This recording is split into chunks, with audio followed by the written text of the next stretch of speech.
Seguimos con la última ponencia del panel y después tendremos una rápida ruta de preguntas si el tiempo nos lo permite.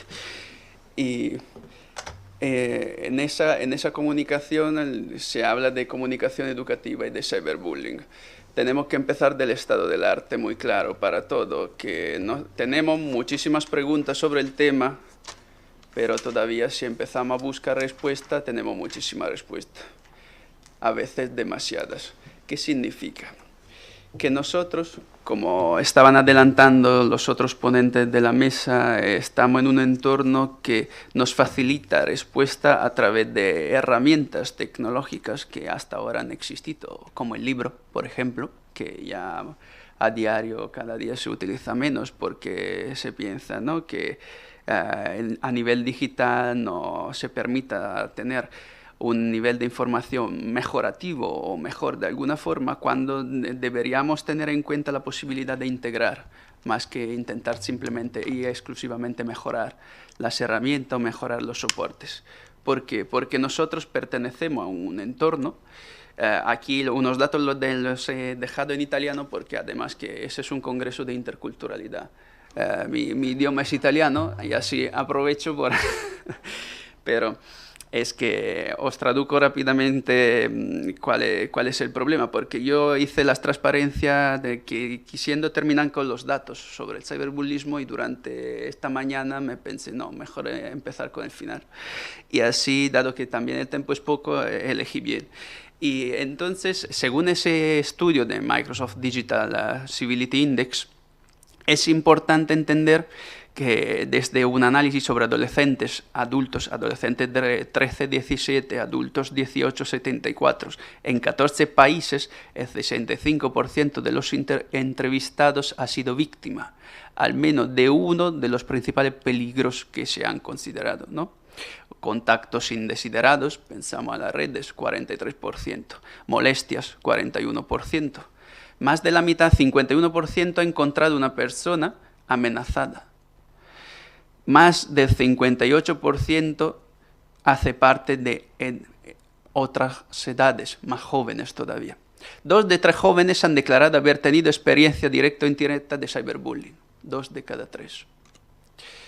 Esa es una imagen rápida de una encuesta que se hizo en Navigare Sicuri, en Italia, donde se juntan el bullismo con la tecnología para dar la definición rápida de cyberbullismo. Realmente lo que pasa es que, se dice en esa imagen, el 69% de los jóvenes tiene un propio ordenador o smartphone. El 80% tiene su perfil en social network. El 42% de estos jóvenes fue víctima de cyberbullismo. Entonces, aquí, por ejemplo, ya en un 80%, que es lo máximo, tenemos más de la mitad de jóvenes que sufren de acoso a nivel de Internet. Cyberbullismo en Facebook. 7,5 millones de usuarios de Facebook tienen menos de 13 años. También a nivel legal el problema existe. Facebook no se lo está poniendo, pero existe y hay que empezar a hablarlo. De estos, 1 de 10 ha sido víctima de bullismo en Facebook. De estos jóvenes, le parece el 81% dice que es más sencillo provocar y amenazar a los propios compañeros a distancia. El 81% de los jóvenes se da cuenta que puede amenazar tranquilamente a una persona a distancia teniendo un efecto negativo sin tener verdaderos efectos negativos sobre su persona, no subiendo ningún tipo de causa. Lo mal del ciberbullismo. El 90% de las personas que resultan ser testimonios de cyberbullismo no hace nada.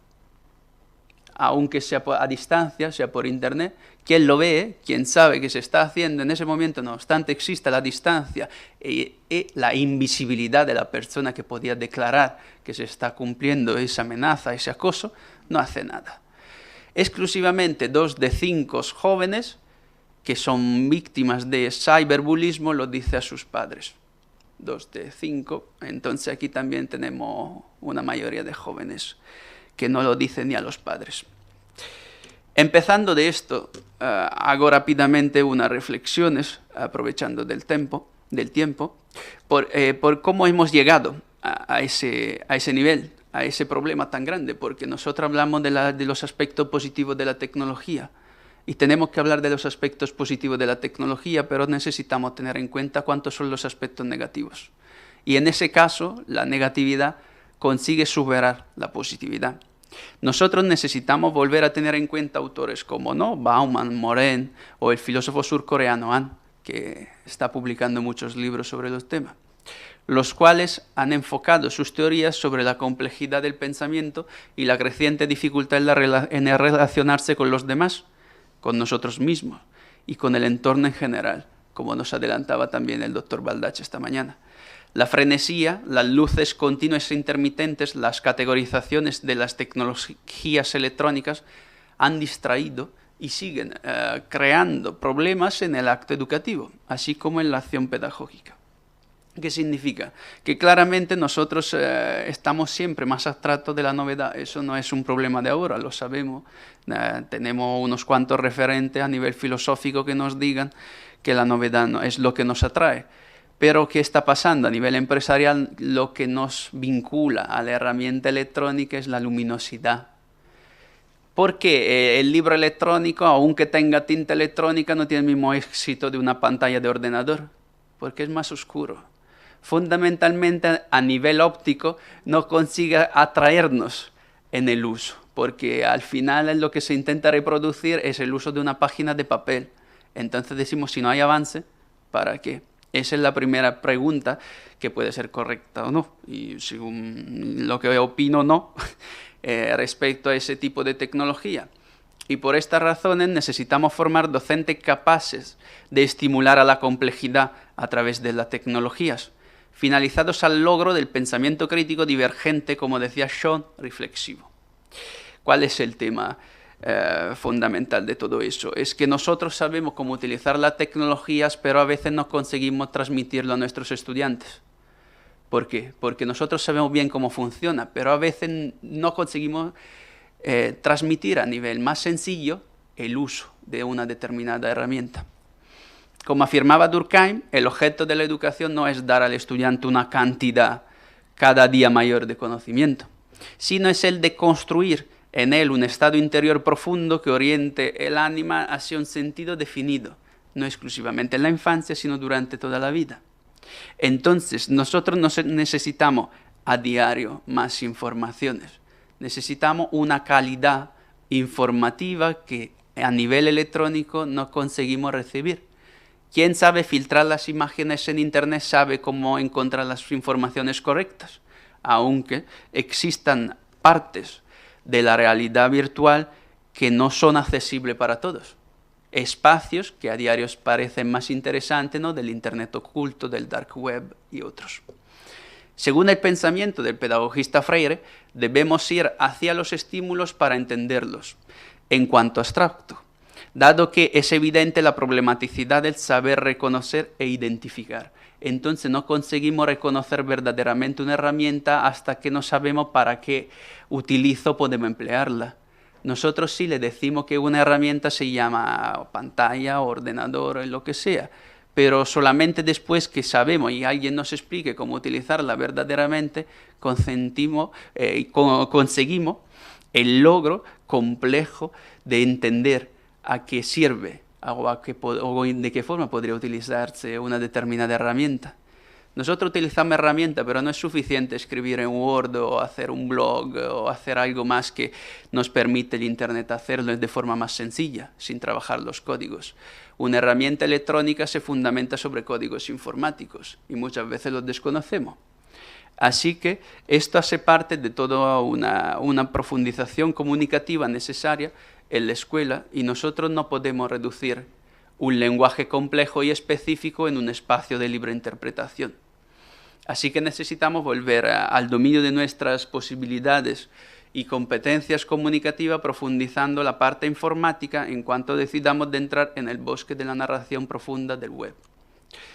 Ahora cortando, como ya Perón nos adelantó y escribió también el doctor Baldacci en 2012 en el Tratado de Pedagogía, Es necesario volver a los valores de una investigación epistemológica en un espacio múltiple, poliédrico y polifónico. Debemos volver a ser dueños de nuestros códigos lingüísticos antes que de la especificidad de cada uno.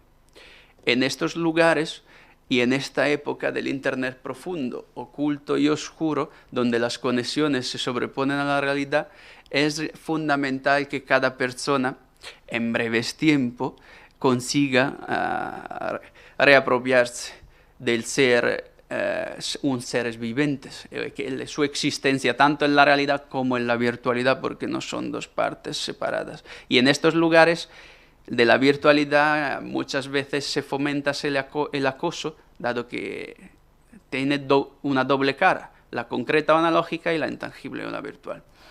En estos espacios existe una anarquía de los contenidos que se está sustituyendo a la libertad. Y el tiempo líquido ha vuelto a ser sólido. Realmente nosotros estamos marcando nuestro espacio líquido de Internet y de la red sin darnos cuenta. Producimos datos y entonces creamos información y realmente de liquidez tenemos poco. Dejamos rastros muy sólidos y huellas que nos permiten encontrar y colocar en partes específicas de nuestro entorno. Los que queda sobre la investigación y las informaciones los dejamos para el tema de las actas y las otras publicaciones que tenemos avanzadas. Gracias.